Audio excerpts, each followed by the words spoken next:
Hey girl, welcome to the Feminine Founder Podcast, where we are all about learning and growing professionally so that we can build a life that we are proud of and really love. My name is Caroline, and I'm a LinkedIn expert obsessed with teaching female entrepreneurs how to start, grow, and scale their personal brand and business on LinkedIn. This podcast is all about sharing our stories and learning from each other on how to navigate our professional journey so that we can live our best lives.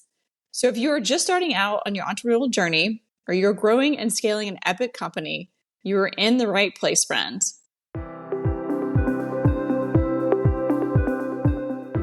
Today, I have Stephanie Vokral with me. Stephanie is a certified financial planner, wealth advisor with over 25 years of experience in the industry. She's passionate to help her clients successfully navigate life transitions like divorce, loss of a spouse, and or retirement.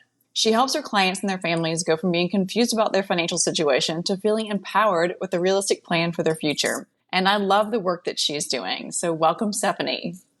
Welcome. Thank you. Happy to be here. It's great to be able to spend some time with you today, Caroline. So tell me about where you are now and how did you get there? Yes. So right now I am a wealth manager and work for a firm called Investra. And Investra was founded by a gal by the name of Erin Eris. And we actually started working together in December. But I have been looking for a partner for about 5 years, actually. And so I've known Erin for a long time. We've worked under the same umbrella for many years. And so we decided to work together, and that started in December. So previously, I had owned my own wealth management firm since 2014. Prior to that, I've worked in the industry and been a financial advisor for I'm on my 26th year now, actually. So, this is my career. This is all I've ever known. And I also run another business as a certified financial planner and a certified divorce financial analyst called The Financial Knot with a K. And that actually is working primarily with higher net worth women and couples through the process of divorce and after. So I'm a busy lady. Yeah, it sounds like it. You've got two different arms and a recent merger with a new partner. You got a lot going on. A lot going on, but it's exciting. The merger was very much on purpose because we have had so much growth. And we want to continue to deliver on the client service. And so, Erin and I have a gal by the name of Natalie Chapman, who is a certified financial planner who does all of our data entry. In the Financial Knot, I also have an employee, Mandy Harling, who works with me doing all of the data entry on that side. So it takes a team. We have a director of operations. We've got other employees we're trying to hire. So yes, we're all female staff right now. That could change, but we very much are all about working with high net worth families and women professionals in the C-suite. We really enjoy that kind of work because we are women. So it's kind of a by women for women. And we love that. But we love our guys too. We have lots of male clients and we do assist families. And I think our male clients love the fact that we're all women because they tell us that we have a way that we listen more holistically and we pay attention to details. Not that, other male advisors don't do that, but certainly we have a knack for that, I think. So yeah, we're busy. So I want to jump right into it with talking about financial records and bookkeeping and just financial planning in general. So for female business owners out there, can you talk about and explain why you need to keep your financial records, the personal side and the business side, separate?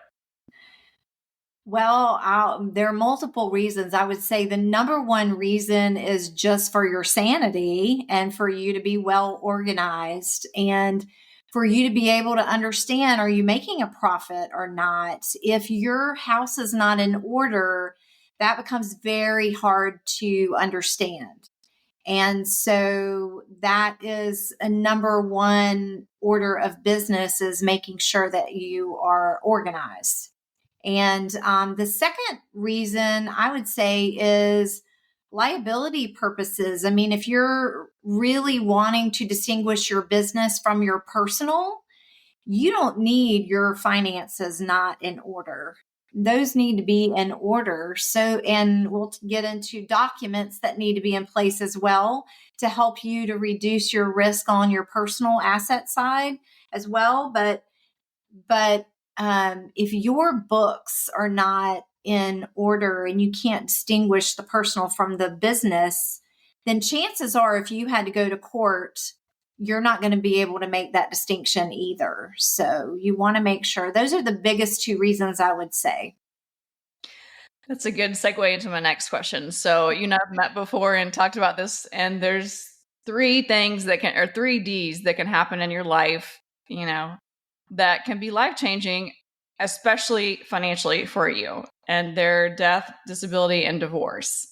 So tell me how or what you would advise someone listening to this podcast as to how to prepare for those scenarios, because you don't know when they're going to happen. I mean, I've had two of the three happen to me, in my lifetime, and neither were expected, but they did happen. And so how do you plan for that?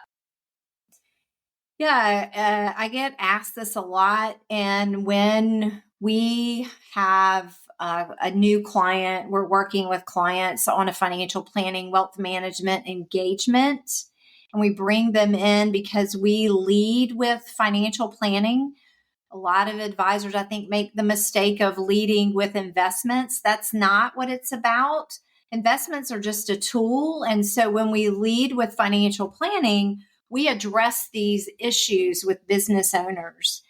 And so, primarily you're looking at risk management. You're addressing those individually, death with life insurance and estate planning work.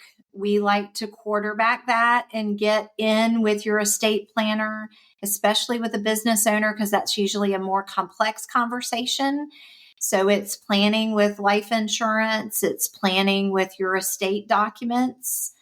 And then with disability, it's looking at disability policies. It's making sure that you have the right type of disability policy. There's a lot of policies out there, but making sure you have one that's going to do what you need it to do. And, having some of the correct business documents in place for both of those scenarios, and divorce as well. You can't always really plan for divorce. There's another party involved in that, and you can't control your spouse as much as we all wish we could. We cannot do that. And so, I would say for women, the biggest way to plan for divorce, because you certainly are working to have a healthy marriage, I'm assuming, and you're doing all those kinds of things. But the biggest way that we can plan is to be in conversations, to ask good questions, to get curious, to be in communication with our spouse about your household finances and what those look like. What are your spouse's benefits look like? Sharing what your business benefits look like. Having a prenup before you get married to protect your business. If you haven't done that, having a postnup, looking at your estate planning documents with your spouse.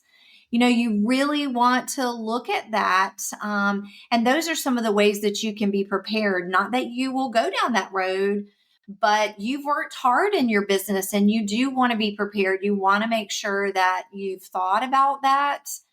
Again, not Not saying that it would happen, but you do want to be thoughtful about that. And if you just can't get yourself to go there, because I've had people say that to me before, I just can't get myself to go there. I love my husband. Great. Let's facilitate a conversation where I know what questions to ask and I can tell you and help you know what you don't know. I look at the gaps. That's my responsibility. So, that's a lot. Did I answer your question? Yeah, you did. I'm glad you went there on the prenup and postnup too, because I think a lot of times people get in their mind like, oh, you got to have a lot of money to need a prenup. But help me poke some holes in that argument there. Yeah, for sure. I mean, I can tell you numerous situations where a client started now a multi-million dollar business, but they were in their home on their dining room table. And so it doesn't feel like it's going to be a big deal when you start out. And so I understand maybe you not feeling like that in the beginning, but at some point you gotta be wise and you gotta come in, and that's where a postnup will come in to help you there. So yeah, I just think it's a great idea if you've got a business and you really don't think it's going to be anything big, but even if it's just you're a 1099, but you're a high income earner, because I do see that a lot, where people will work for a company, but they're a 1099 employee. It gives them a lot of freedom. They work from home, but they earn a high income, or they're a sole prop, they are a one-man show. They really don't have any employees, but they are a consultant or maybe even a drug rep, and they make a high income. And so they really want to make sure that they're looking at how to protect that. I'm not always talking about a W-2 employee, but if you're a 1099 or you're a sole proprietor, I think before you get married, no matter how much revenue you have, you want to have that prenup in place.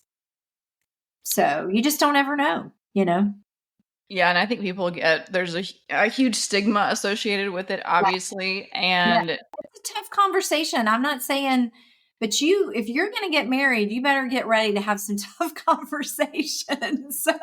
yeah, I agree. I mean, I think it's less stigmatized these days as it was 10 or even 20 years ago, but still it's like one of those things like you don't want to bring it up and talk about it like you are going to get divorced, because I think that's like the rainy cloud that surrounds it. Yes. But in reality, it just is financial protection for each of you. Correct. 100%, and your spouse, your partner should completely understand that, and that's where that tough conversation comes in, is you really being able to help them understand, just like you go to the office for a 40-hour day, I'm in my business, and you can only imagine, put that shoe on your foot and see how that feels. And so just really helping them to understand, and they really shouldn't have a problem doing that. So you and I met and talked about this originally, and I am going to assume, and I think we're on the same page about this, but why is it important for women to start building wealth? And wealth is a relative number. Wealth to you may be different than me and to the next person. But why is it important for women to do that to help them prepare for their financial future? Yeah, wow, that's so much. And it's probably the most passionate topic that I talk about, because I do have the separate business and divorce. I see, and I'm a Gen Xer, so I'm in my 50s, and all of us who are Gen Xers had parents who were baby boomers, and baby boomers had parents who were the Depression era parents. And so it's really been passed down to us as women that we stay at home and that we are the silent partner, that you don't ask questions about money. That's changing. You and I have talked about the fact that millennial generation is the most educated female generation we've ever had. Yay! And I'm so proud of my millennial and younger clients who get it. They're much more inclined to engage and ask questions and to be present. And to say, my friend Susan lost her husband, and that's just got my brain going. Can we sit down, one Saturday a month and just spend an hour and set a timer, and just talk about one topic about our finances that I'm curious about? We need to really be curious and be engaged in those conversations. I recently had a friend who has been at many of my talks. Every year, our church will do a women's conference, and I think it's great. And they invite me to speak every year, and it's amazing.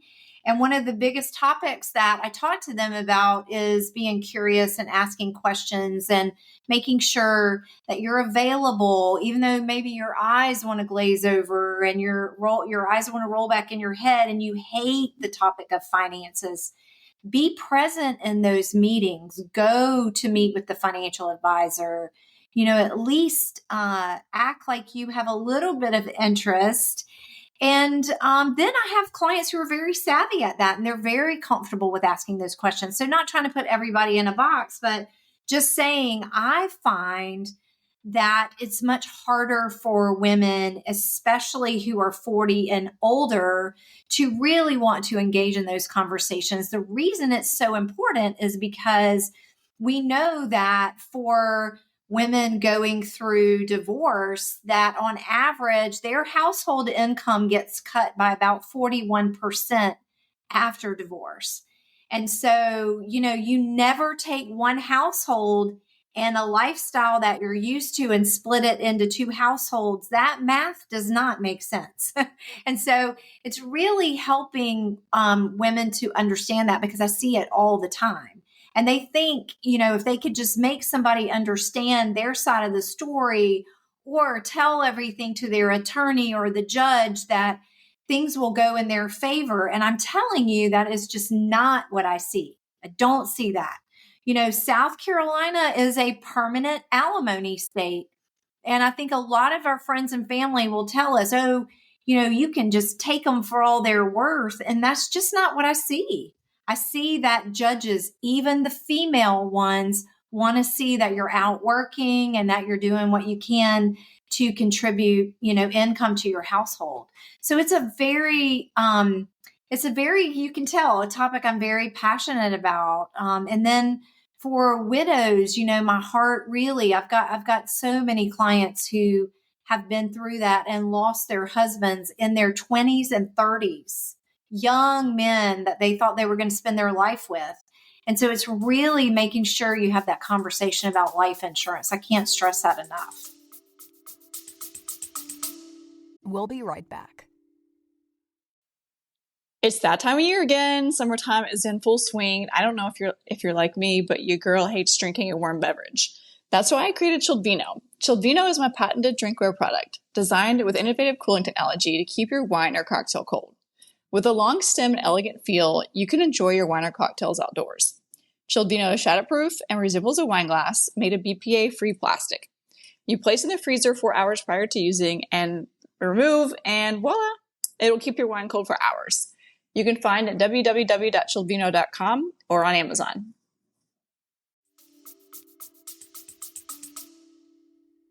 So, and that brings me my next question about, if I'm in my 20s or 30s listening, or 40s listening to this podcast and wondering when I should start investing, whether it be something I do with my husband or by myself, when should I start?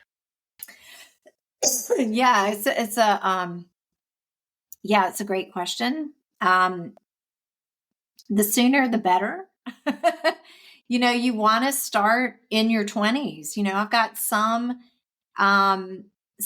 clients who actually started Roth IRAs when they were younger and, working cutting grass as high school students.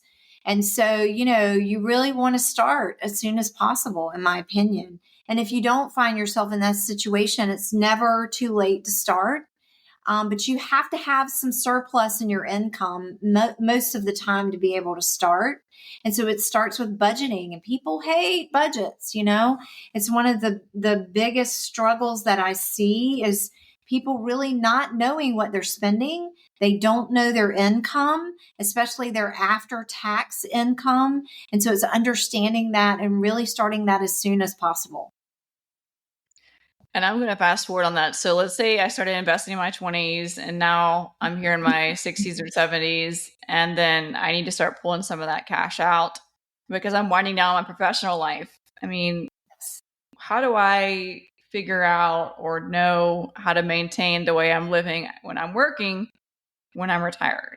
And how long to prepare? Like, am I preparing for 20 years, 10 years? Big question mark. Yeah, great question. So one of the things that we handle with clients under risk management is their number one question is, tell me how I'm not going to run out of money when I'm older. Help me understand what my gap is. And so we call that your wealth gap. And we walk through that in your financial planning. So I don't know how there are great tools online. Certainly if you're younger and you're starting out and you really don't have money to engage a financial planner, make sure you're looking at those tools and you understand what they're telling you. And then you really do need to engage a financial planner as soon as possible. I think financial planning is one of the best careers. And I really did not understand, because I will say I cut my teeth on my career and I was a young advisor at a Wall Street firm. And I didn't realize that until I became a certified financial planner a little later in my career. I've been a certified financial planner now for almost 15 years. But early on in my career, I didn't realize what a fabulous career that is. There are certified financial planners and you can go on the CFP board website and go and search to find a financial planner that specializes in your stage of life, your age, your industry. There are financial planners that I know that used to be ballerinas, and now they only focus on working with ballerinas in the upper echelon of ballerinas. I don't know that world, so I'm probably sounding like I don't know what I'm talking about. But, the folks in New York City or even in Canada who are very much into that as a profession. And she does financial planning just for them. So you can do that for anything that you're interested in. If you like science, you might want to focus on doing financial planning with scientists, but it's a wonderful profession. And so engaging them early in your process will really help you understand, what is my wealth gap? What is that number that I really need to be aiming for? How can I build streams of income that will work for me when I can't work for myself? And so we help clients understand that and engage in that. And sometimes that means that we are looking at things like, especially because Gen Xers and older, a lot of times we didn't understand the benefits of a Roth IRA early on. And so understanding how we can use Roth our IRAs, is a huge benefit to us, because especially right now, we have very low tax brackets. And I really think that those are going to change over time. Because we cannot continue to fund the debt that we have in this country if we don't make some real changes. And I think that's going to come with higher taxes and with a change in the tax code. But right now we're enjoying some really low tax benefits. And so I think what a financial planner does is look not just at your current tax year like a CPA may do, but we are looking at your taxes over your lifetime. And so to answer your question, many times it's looking at the retirement assets that you may have and engaging things like Roth conversions. How can we give you some tax money right now? Because we know as financial planners that by the time you get to age 60 and you're going to take that money out, if you keep putting everything in before tax, you're going to pay more in income tax in your retirement than you are right now working. And I have clients who did not engage me in their younger career, where we are actually looking at required minimum distributions for them that the government is requiring them to take that are almost over $200,000 a year right now. And it's a lot. That's wild. And that's pure gold. What you're saying right now is go ahead and take the money out while you're younger and not put it in. So you don't have to pay double on the back end is Right. basically what That's I'm right. hearing. Mm-hmm. And so speaking of the wealth gap, I mean, and I know everyone's different based off of everybody's net worth or financial portfolio. Yes. But I mean, do you suggest people use their IRAs, their 401ks that employers provide, real estate, penny stocks? Like what do you think is not the best strategy? Everyone's strategy needs to be different, but in general, what has worked well for your clients? Yeah. So you really need to work with a professional to understand how comfortable you are with risk. So we lead with that conversation. We understand what a client could tolerate with risk. And that normally helps translate into the investments that they have. Should they be in stocks? Should they be in bonds or fixed income? Should they be in real estate? Many times real estate has risks that people have not thought about, especially when we've been in the booming real estate market that we've had for so many years right now in the US. It's very hard to understand that if you haven't been through that. And so, starting with a professional and looking at your comfort level with risk is huge. So you're right, it depends, but you need to be very well diversified. You don't need to have everything in a penny stock. I would definitely tell you that penny stocks are for people who have a very high risk tolerance. And so those normally do not work out in your favor. So don't invest in something your brother-in-law told you at the dinner table. You're much better off to help, to have professionals help you do that. That's funny you brought that up because that happens at my family dinner table every single time. All the time. I've been doing this again for almost 26. I'm on my 26th year. And so if I had $1 for every time I had a client call me and say, my brother-in-law told me blah, blah, blah, I'm telling you, I'd be very rich right now, because it does. It happens to me probably at least once a quarter. And if not your brother-in-law, it's your coworker. Or I saw this on the internet. What do you think about it? I get asked that one all the time. So what is lighting you up with some of the clients you're working with right now? I'm sorry, what did you say? What is lighting you up with some of the clients that you're working with right now? What is lighting me up? Probably. And when you say lighting up, are you saying like what gets me passionate? What gets me revved up? Both. What are you seeing? Is there specific trends that you're coming in and helping your clients solve? Or is there something that's really hot right now with your clients, a new strategy that you've been doing, or just a scenario like that you're really enjoying right now? I would just say the biggest one is probably helping them to understand their tax over their lifetime. We've got great new software that we use for tax planning, and we work with a client's CPA, and we help them do that. And I find that most advisors don't do that work, and that's very rewarding work. And we can get really close with a client's CPA and using this software where we are not just trying to avoid tax, but take tax strategically. If for some reason you have a net operating loss in your business this year, let's go ahead and use that to do something strategic. Like maybe give you some income from a Roth conversion, or looking at how we could offset that loss with a really good capital gain. I mean, we can look at those different strategies for you. And so, again, what I was talking about before with the Roth conversions and looking at that tax over your lifetime, in our financial planning software, I usually do 2 scenarios showing clients taking making Roth contributions to their Roth 401k over their lifetime versus this works great with younger clients versus them doing before tax. And then I can run an income tax report, and it's really phenomenal. It blows them out of the water because, your CPA is always going, you're paying a lot of tax. Let's avoid tax, put money in an IRA, do this, do that. While that's great advice, we're also may be very strategic about you taking that income tax right now again. And so it's really getting your CPA on board. And many times they go, oh no, I get it. I understand what you're talking about.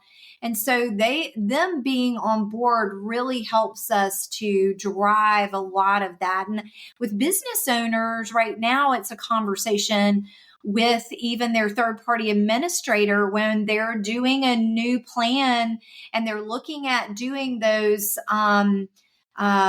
your plan documents. We need to make sure we've got you set up for a Roth 401k. So we manage all of that for clients and help them understand. So we're communicating with your CPA, the third-party administrator. We're the quarterback for that, making sure that we maximize those tax brackets for you every year. And with business owners, it's a lot of work. I mean, we charge for that work, but you're going to still, when you pay our fee, your CPA, your third-party administrator, we can really help you save some tax over your lifetime and be very strategic. It's good work. It really is. It sounds like you're really passionate about it, and I love hearing it's a lot of fun. Tax is not always the most sexy thing to talk about, but it is a necessity. Like, we all pay taxes. So I'm glad that you mentioned that part. Yeah.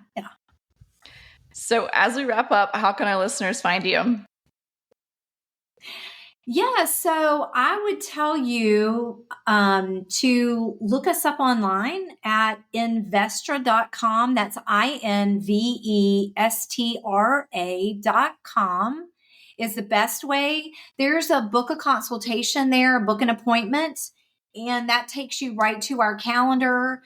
We have several options there. But as a prospective client wanting to understand our services, our pricing, you can see some of that on our website. But to really get a feel for your situation and what package we have that we would recommend that you really book a consultation with us to do that. It's no cost to you. And we will really get into the weeds to try and understand your situation so that we can actually give you pricing that makes sense for you. Thanks, Stephanie. Yeah, thank you.